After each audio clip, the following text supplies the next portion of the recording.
Assalamualaikum warahmatullahi wabarakatuh. Kembali lagi dengan saya Aldi di channel Mereka Ada. Dimanapun kalian berada, saya doakan semoga kalian dalam kondisi sehat dan selalu diberikan kemudahan dalam menjalankan segala aktivitas. Pada kesempatan kali ini, saya akan membacakan cerita pendakian mistis kiriman dari Mas Poke saat mendaki ke sebuah gunung di daerah Jawa Tengah bersama teman-temannya yang bernama Ishak, Koji, dan Gary. Namun sebelum memulai bercerita, mari kita kirimkan doa untuk Mas Koji, salah satu karakter pada cerita kali ini. Ia meninggal pada tanggal 2 Agustus 2020 karena terpapar virus corona. Semoga amal ibadah beliau diterima di sisi Allah Subhanahu wa Ta'ala. Oke, tanpa banyak basa-basi lagi, mari kita mulai ceritanya.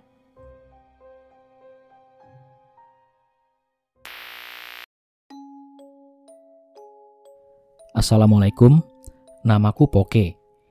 Juli 2019. Di tahun itu saya melakukan pendakian ke Gunung B yang ada di Jawa Tengah dengan ketinggian di bawah 3000 mdpl yang kebetulan tidak jauh dari tempatku tinggal.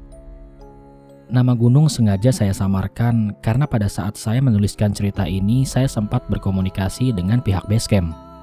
Dan pihak basecamp menyarankan agar menyamarkan nama gunung dikarenakan jalur pendakian di gunung ini belum lama baru saja diresmikan.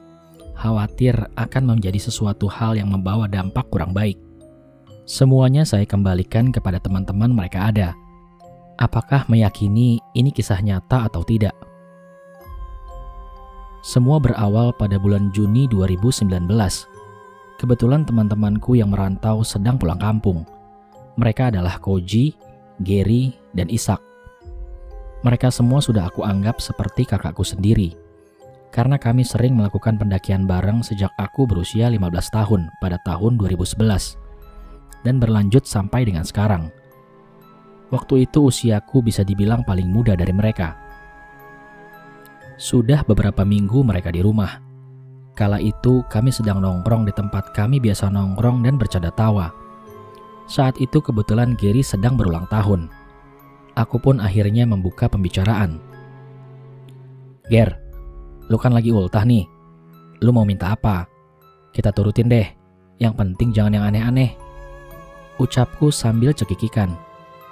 Koji pun kemudian berkata, Iya Ger, lu mau apa? Iya, mau apa? Ngomong aja Ger. Timpal Ishak kemudian. Kemudian Gary pun menjawab sambil berpikir. Muncak aja yuk, minggu depan. Pengen nanjak nih, udah lama gak muncak. Emang lu udah siap? Lu kan udah lama gak muncak. Ucapku pada Gary.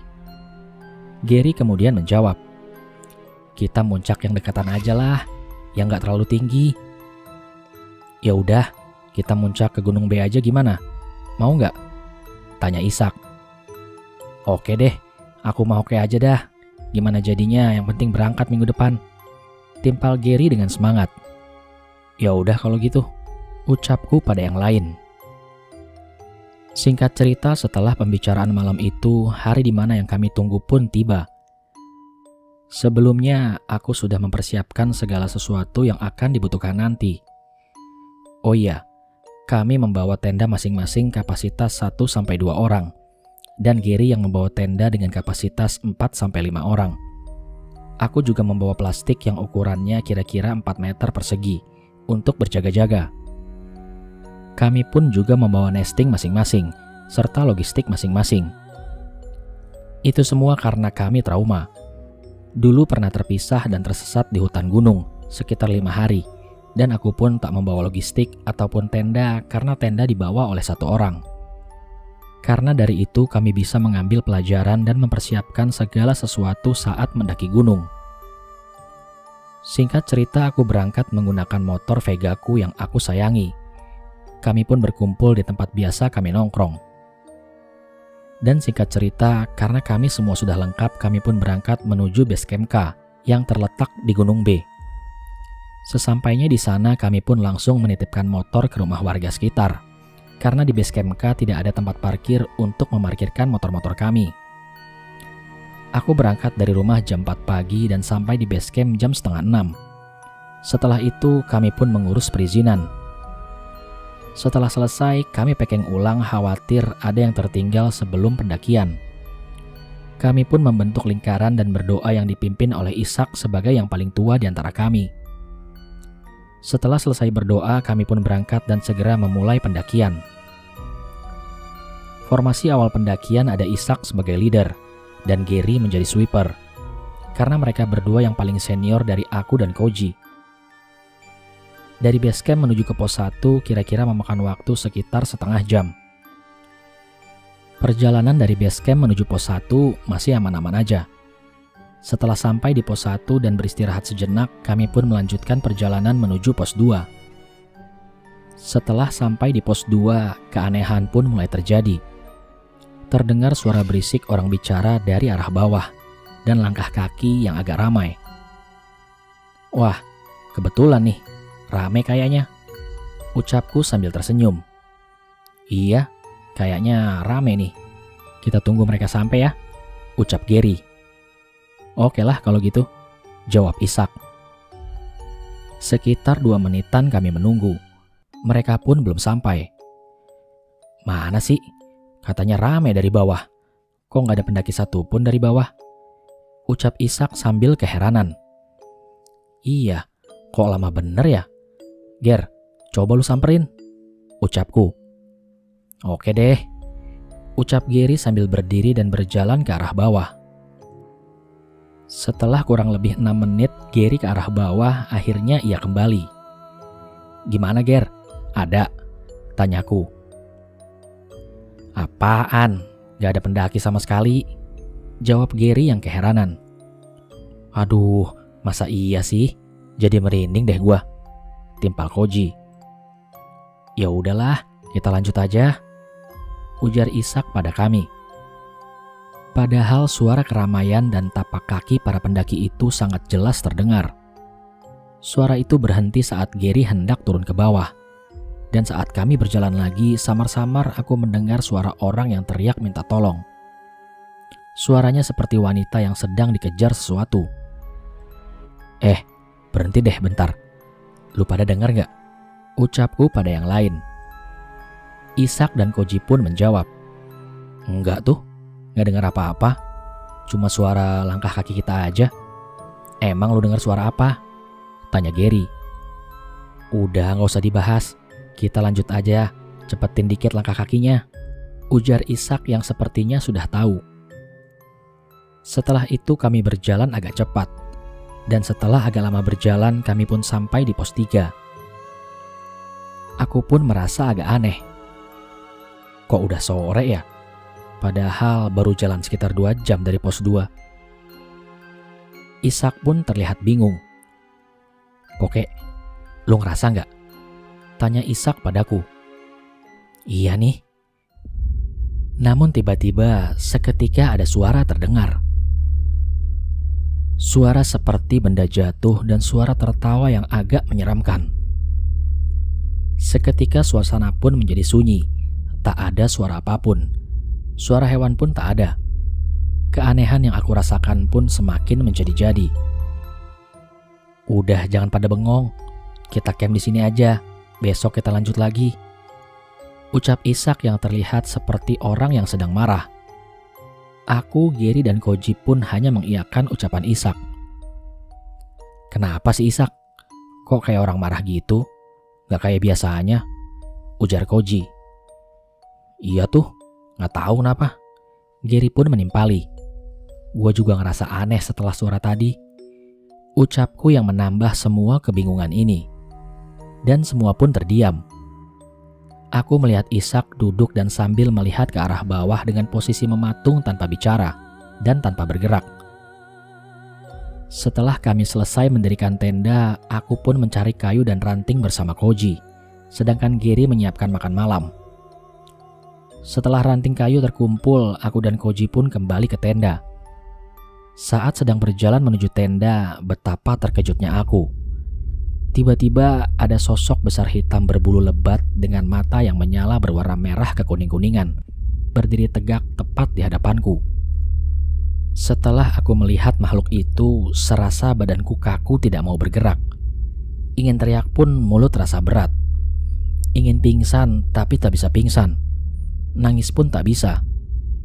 Di situ aku merasa menyesal kenapa aku tidak hafal dengan surat ayat kursi. Makhluk itu pun berbicara dengan nada yang agak serak dan berat yang menurutku sangat mengerikan. "Mau apa kamu di sini, manusia?" ucap makhluk itu. "Maaf, Mbah. Saya kesini cuma mau melihat keindahan alam yang telah diciptakan oleh Allah. Dan saya juga mencari ranting kayu untuk membuat api agar bisa menghangatkan tubuh." Bicaraku dalam hati. Makhluk itu pun sekejap mata hilang entah kemana, dan segera aku berlari menuju ke arah tenda. "Heh, lu ngapain lari-lari? Koji kemana?" tanya Gary padaku. "Tadi ada sosok besar mengerikan," jawabku. "Serius lu? Terus gimana?" Gary bertanya lagi. "Udah pergi. Gua kira Koji udah di sini," ucapku yang malah jadi bingung karena Koji tidak ada.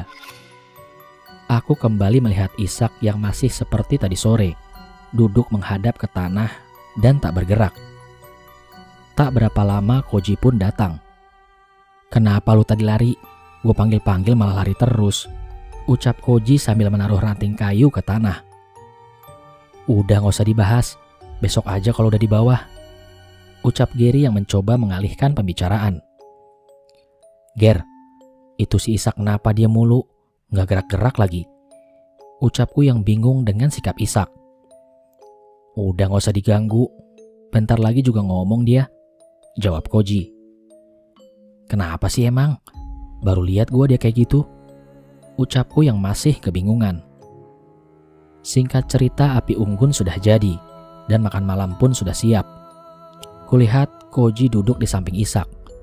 Mereka berbicara tapi entah apa, aku tak mendengar.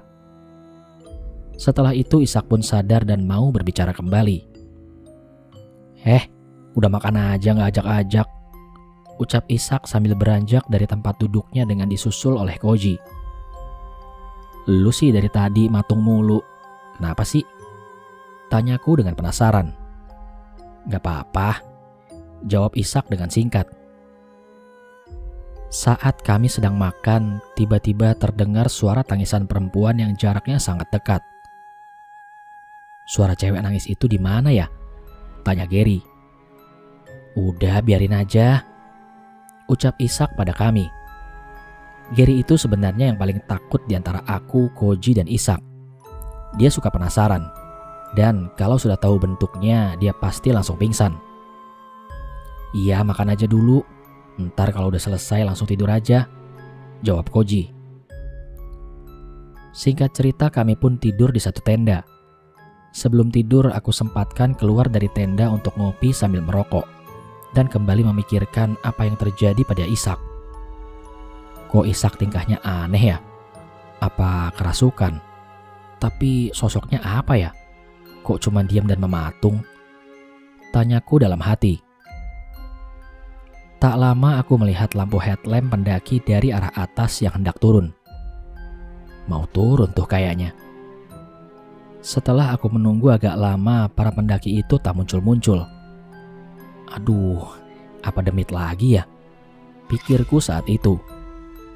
Akhirnya aku putuskan segera masuk ke dalam tenda. Namun saat aku ingin berdiri untuk menuju tenda, tiba-tiba kakiku seperti ada yang menahan. Aku coba sekuat tenaga, tapi pegangan itu tak mau lepas juga. Aku pun memberanikan diri untuk menengok ke arah belakang, untuk memastikan apa yang menahan kakiku. Saat aku menoleh ke arah kakiku, seketika aku langsung teriak. "Ih, anjim!" Refleks mulutku berkata seperti itu. Sosok yang memegangi kakiku adalah sosok nenek-nenek yang berjalan merangkak di atas tanah. Setelah itu Koji, Ishak, dan Gary pun keluar tenda. Lu kenapa?" ucap Ishak, Koji, dan Gary sambil teriak. "Tolongin gua, kaki gua dipegangin setan nih." Seketika pegangan di kakiku akhirnya terlepas. Kenapa sih? Orang gak ada apa-apa kok. Ucap Ishak sambil celingak-celinguk kebingungan. Tadi ada nenek-nenek merangkak megangin kaki gua, Sak. Ucapku sambil menangis ketakutan. Dan entah kenapa tiba-tiba badan lemas dan pandangan menjadi gelap. Seketika aku jatuh pingsan. Setelah aku sadar ternyata hari sudah siang. Sak, gua kenapa? Badan gua kok gak enak gini ya? Gak kenapa-napa, jawab Ishak. Tadi malam lu kesurupan sampai tadi pagi, jawab Koji yang membuatku terkejut. Yang bener lu, jangan ngaco apa? Emang bener, Sak? Tanyaku pada Ishak. Iya bener tuh, timpal Gary. Kenapa sih malah pada berisik gini? Heran gua. Iya, tadi malam lu kesurupan. Katanya lu mau dibawa sama penghuni sini. Mau dijadiin cucu. Ucap Ishak yang terlihat kesal bercampur dengan sedih. Setelah itu kami semua terdiam. Dan aku pun berkata, kenapa sih? Kok jadi gini? Gue juga kan masih muda. Gue gak mau mati di sini. Gue juga masih punya orang tua yang meski gue nafkahin. Ucapku sambil meneteskan air mata. Koji dan Gary pun terlihat hanya terdiam dan mengeluarkan air mata. Ishak pun kemudian berkata, enggak, lo gak bakal mati. Hidup lo masih panjang kok. Ucap Ishak yang terlihat sedih. Singkat cerita, suasana pun berubah menjadi penuh dengan kesedihan. Aku beranjak keluar tenda. Kalau kalian mau masak aja gak apa-apa. Gua mau sendiri dulu. Saat aku sedang duduk sambil melamun, tiba-tiba ada seseorang yang menghampiriku. Assalamualaikum, Mas. Ucap seorang anak muda tinggi besar dan kekar. Waalaikumsalam, Bang. Kenapa, Mas? Kok kelihatan murung? Ucap pemuda itu. Gak apa-apa, Bang. Ucapku. Abang udah tahu semua. Jawab pemuda itu lagi. Emang abang siapa? Tanyaku. Saya Roni. Kamu siapa, Mas? Tanya balik pemuda itu. Oh, Roni. Aku Poke. Kamu jangan takut. Kamu mau tahu nggak apa kesalahan kamu? Ucap Roni. Kesalahan? Kesalahan apaan, Bang? Nanti kamu juga tahu sendiri. Ujar Roni sambil pergi. Bang, tunggu. Kesalahan apa, Bang? Pok, sadar Pok. Poke. Ucap Ishak sambil menggoyang-goyangkan badanku. Aku pun terbangun dan ternyata aku hanya bermimpi. Mimpi apa kamu? Kok sebut nama Roni? Roni siapa? Tanya Ishak padaku. Enggak, bukan siapa-siapa. Ya udah Pok, yuk makan dulu. Ajak Ishak sambil menarik bahuku. Setelah selesai makan, kami berinisiatif untuk lanjut sekitar jam 2 siang. Dan rencananya kami akan camp di pos 4 dan kejar sunrise di jam 3 pagi. Setelah semua beres, kami pun melanjutkan perjalanan. Di tengah perjalanan ada pertigaan yang harus kami pilih salah satu. Saat itu kami bingung, yang mana jalan yang benar karena yang aku ingat dari pos 3 menuju pos 4 tak ada pertigaan. Yang ada hanya cuma 2 persimpangan. Dan akhirnya kami putuskan untuk menuju ke kanan. Setelah itu kami berjalan dan terus berjalan. Kok gak sampai-sampai ya? Ucap Ishak yang mulai menyadari ada yang tidak beres. Iya nih, kayaknya nyasar deh. Putar balik aja yuk lah. Ucap Koji. Setelah putar balik, tiba-tiba Ishak berhenti mendadak dan kami semua pun saling bertabrakan. Sak, kenapa? Tanya Gary. Ini kok ada percabangan lagi ya? Kayaknya tadi nggak ada kan? Ucap Ishak sambil garuk kepala. Udahlah, kita pilih kanan aja, yang jalannya agak tinggi. Mungkin bisa ngantar kita ke pos 4, ujar Koji. Kami pun melanjutkan perjalanan. Namun tak berselang lama, Ishak pun berhenti mendadak lagi. Kenapa lagi sih, Sak? Tanya Giri yang agak kesal. Itu ada desa rame banget, ucap Ishak. Gak usah ngarang deh lu, ini kan di hutan, ucapku. Ini mah kayaknya kita nyasar ke alam lain deh, jawab Ishak yang tentu saja membuat kami tersentak. Seketika kami pun duduk lemas sambil melihat keramaian yang ada di desa itu. Terlihat sangat banyak sekali anak-anak yang bermain sambil berlarian. Dan tiba-tiba saja Gary pun berucap, kayaknya hidup kita emang gak panjang deh. Jangan ngaco lu kalau ngomong. Ini kan juga karena lu yang ngajak muncak, ucap Koji yang terlihat emosi. Seketika Koji dan Gary langsung ditampar oleh Ishak. Lu berdua bisa pada diem gak? Gak tahu kondisi amat, ngertiin situasi lah, ucap Ishak. Aku pun hanya terdiam dan menunduk. Terlihat Koji dan Gary mengelus pipinya yang lebam efek dari tamparan Ishak. Tiba-tiba ada suara batuk dan nafas yang begitu berat. Terlihat kakek-kakek yang membawa kayu bakar dengan sangat kewalahan karena beban kayu tersebut sangat berat baginya. Tolongin tuh, kasihan udah tua, ucap Koji menunjuk ke arah si kakek. Aku pun bersama Ishak menuju ke arah si kakek itu. Saat sedang menuju ke arah si kakek, terdengar suara tangisan anak kecil yang sedang memanggil bapak dan ibunya. Namun sepertinya Ishak tak mendengar suara itu. Kek, biar kami bantu kek, ucapku dan Ishak.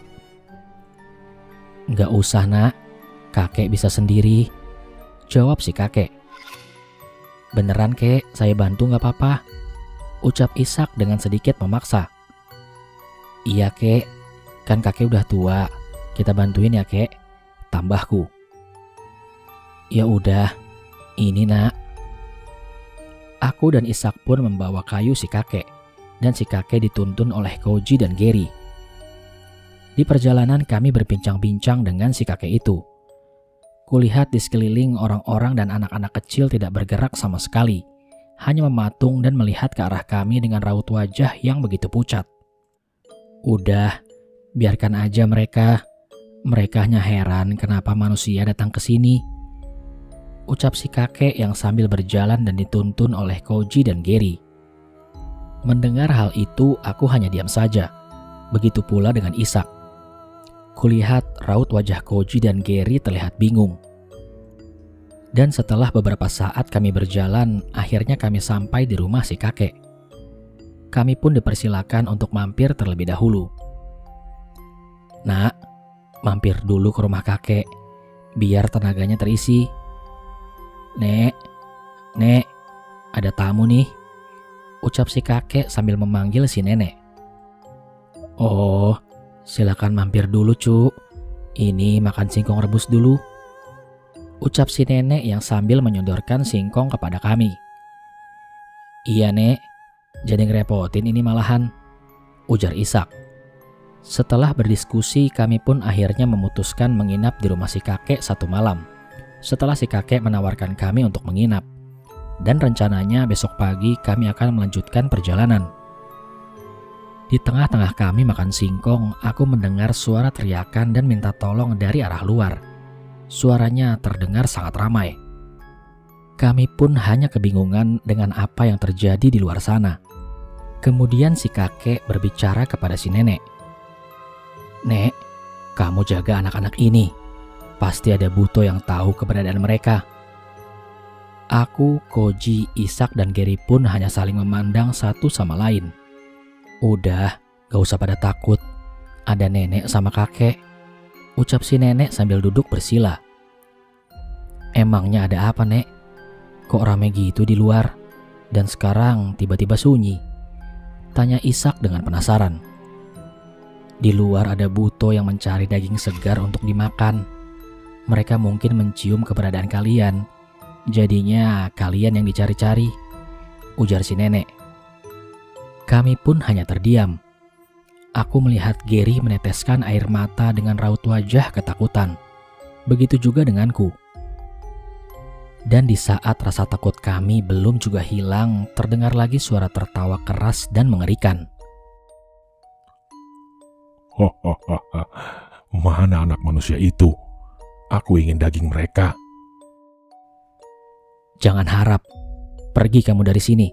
Ini wilayah kekuasaanku, ucap si kakek yang terdengar jelas dari dalam. Kamu pikir aku takut?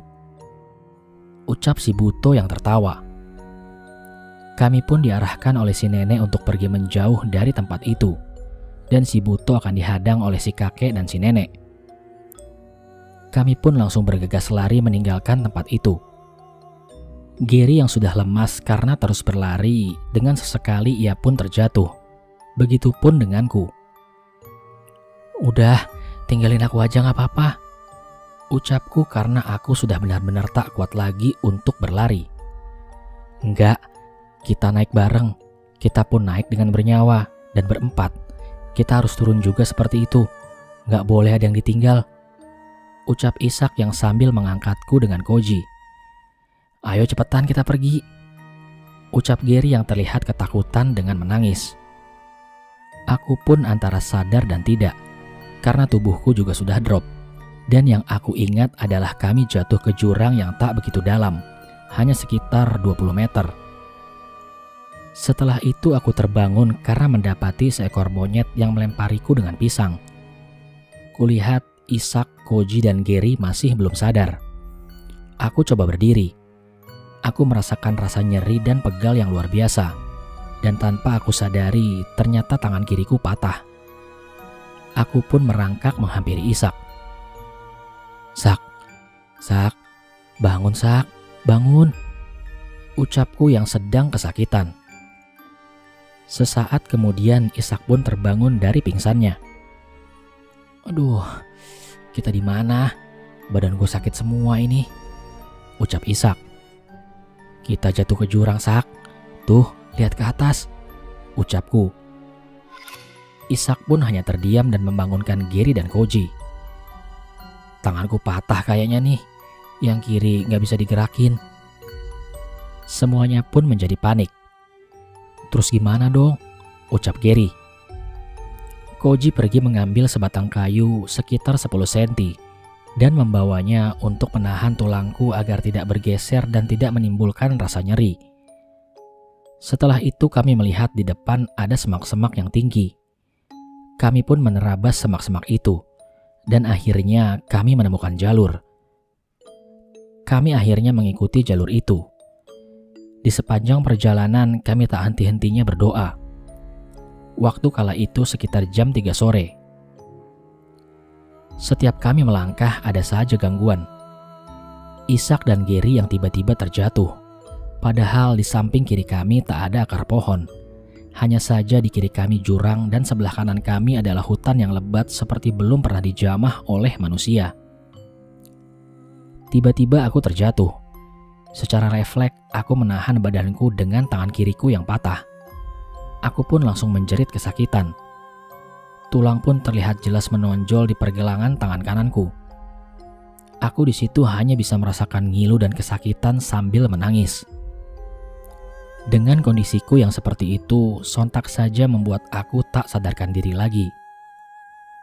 Dan pada akhirnya aku tersadar dengan posisi kami sedang beristirahat di tempat yang agak landai. Kulihat raut wajah Gary pucat dan terlihat ketakutan. Waktu kala itu sudah sekitar jam 8 malam. Ishak dan Koji menyiapkan makan malam karena kami dari tadi siang belum makan. Hanya kemarin sore kami makan singkong. Setelah makanan siap kami pun makan. Dan setelah selesai makan kami mendirikan tenda. Pokoknya kita jangan sampai terpisah. Kalau ada apa-apa kita lari jangan berpencar. Kita lari dengan satu tujuan, ucap Ishak sambil mendirikan tenda. Aku dan Gary pun hanya mengiyakan ucapan Ishak. Setelah tenda jadi dan saat kami ingin bersiap tidur, kejadian horor pun kembali terjadi lagi. Aku mendengar suara perempuan menangis, dan ada juga yang cekikikan dengan cekikikan khas kuntilanak.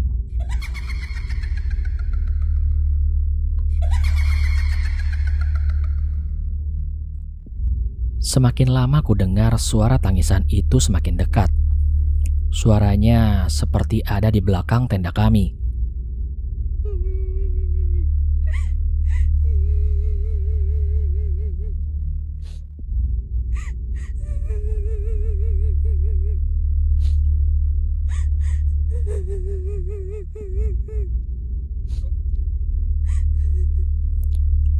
Gary, Ishak, dan Koji pun hanya bersentuhan dengan menggunakan kaki. Kulihat Gary menangis ketakutan. Dan tiba-tiba seperti ada yang menepuk tenda kami dengan dibarengi suara tertawa yang mengerikan. Dasar manusia bodoh, membuat kesalahan tapi tidak mau bertanggung jawab, ucap makhluk itu dan kami pun hanya terdiam. Kemudian Ishak pun berkata, "Maaf Mbah, aku di sini hanya untuk satu tujuan, pergi ke puncak Gunung B ini, hanya untuk menikmati keindahan alam yang telah diciptakan oleh Allah." Setelah itu suasana pun menjadi sunyi. Kami semua pun akhirnya bisa tertidur setelah kejadian itu. Pagi pun tiba. Entah apa yang terjadi. Aku dibangunkan oleh Ishak, Gary, dan Koji. Semua pun terlihat seperti sedang menangis. Kenapa kalian nangis?" "Aku kira kamu udah mati," ucap Gary dan Ishak. "Mana ada aku mati. Di mana ini kita?" ucapku. "Udah di pos 1, kata Ishak. "Lah, kayaknya tadi malam kita di..." Ucapanku langsung dipotong oleh Ishak. "Udah gak usah dibahas. Tadi aku juga bingung kenapa tiba-tiba kita di sini. Udah pada tergeletak semua di luar tenda," ujar Ishak. Kulihat tenda sudah hancur. Pasak pun sudah pada copot dari tempat semula. Aku di sini agak keheranan apa yang sebenarnya terjadi dan apa salah kami. Setelah itu kami beres-beres. Kulihat ada pendaki lain yang sedang naik dan ada juga yang mau turun. "Mau naik Bang?" tanya pendaki itu pada kami. "Enggak Bang, mau turun nih," ucap Ishak. "Naik berapa hari Bang?" tanya Koji pada kelompok pendaki itu. 2 hari yang lalu Bang. "Tapi kok kita nggak papasan ya Bang?" tanya si pendaki. "Iya Bang, kita udah 3 hari di sini," ujar Gary. Setelah kami lama ngobrol, si pendaki yang mau naik pun sampai. "Permisi Bang, duluan ya," ucap salah satu pendaki yang dari bawah. "Iya Bang, silakan," jawab Ishak. Pendaki dari arah bawah itu jumlahnya 6 orang, dan yang hendak turun dari atas berjumlah 9 orang. "Kenapa Bang tangan temennya?" tanya si pendaki itu. "Patah nih Bang, jatuh kemarin," jawabku. "Ya udah Bang, kita turun bareng aja, langsung ke rumah sakit. Takut infeksi tuh," ajakan dari pendaki itu. "Enggak Bang, duluan aja nggak apa-apa. Bisa kok aku, mau santai dulu nih." "Ya udah, aku nanti panggil bala bantuan ya," ucap si pendaki itu. "Gak usah Bang, makasih. Insya Allah bisa kok." Aku berpikir lagi pula sudah dekat jarak kami dengan base camp, jadi tak mau merepotkan. Singkat cerita semua sudah beres, dan kami pun melanjutkan perjalanan. Kami berempat pun merasa senang karena kami sudah terbebas dari semua gangguan penghuni gunung ini. Di tengah perjalanan turun, entah kenapa tiba-tiba aku terpeleset dan jatuh ke lahan perkebunan warga yang paling tingginya sekitar 5 meter. Seketika aku pingsan karena yang aku ingat di bawah tempat aku jatuh ada bebatuan besar. Saat aku tersadar sudah ada bapak dan ibuku dan juga teman-temanku. Aku terbangun dan sudah ada di rumah sakit. Terlihat bapak dan ibuku dan teman-temanku terlihat sedih. Aku lihat kakiku sebelah kiri dan tanganku yang kiri. Keduanya sudah diperban. Katanya kaki dan tanganku patah. "Pak, Bu, maafin aku ya. Kemarin aku muncak gak izin dulu," ucapku pada bapak dan ibuku. "Gak apa-apa Pok, itu semua bukan salah kamu, tapi salah bapak dulu," ucap bapakku sambil bersedih. Di sini bapakku bercerita tentang semuanya yang dia maksud dengan kesalahan dia. Namun mohon maaf, ini adalah privasi saya. Karena ada unsur yang memang tidak boleh diketahui oleh pihak manapun kecuali keluarga dan teman terdekat. Pengalaman saya di Gunung B ini selain membuatku patah kaki dan tangan, juga membuat trauma yang membuatku tidak ingin mendaki lagi. Setelah pembicaraan itu, aku putuskan untuk tidur mengistirahatkan badanku. Di dalam tidur aku bermimpi.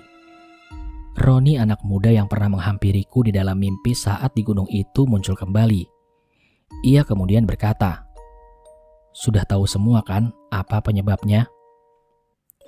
Dan di dalam mimpi itu, aku hanya berdiri di atas puncak Gunung B dengan tersenyum bahagia. Kakek dan nenek yang pernah menolongku pun menghampiriku dan berkata, "Ketika semua sudah kamu ketahui, bertanggung jawablah untuk keturunanmu, agar tidak lagi menimbulkan korban dari keturunanmu." Ucap si kakek, dan kulihat si nenek yang menenteng kepala buto yang terlihat menyeramkan. Dan yang paling mengejutkan, aku dan teman-temanku ternyata ke gunung itu hanya selama 6 jam. Tapi entah kenapa yang aku rasakan seperti 4 hari 3 malam. Dari cerita Ishak, di awal kami mendaki sudah memasuki alam yang berbeda. Dan mohon doanya untuk teman saya di pendakian ini yang bernama Koji, yang telah meninggal dunia pada tanggal 2 Agustus 2020 karena terkena wabah virus corona. Semoga ia ditempatkan di tempat terbaik di sisi Allah Subhanahu wa Ta'ala.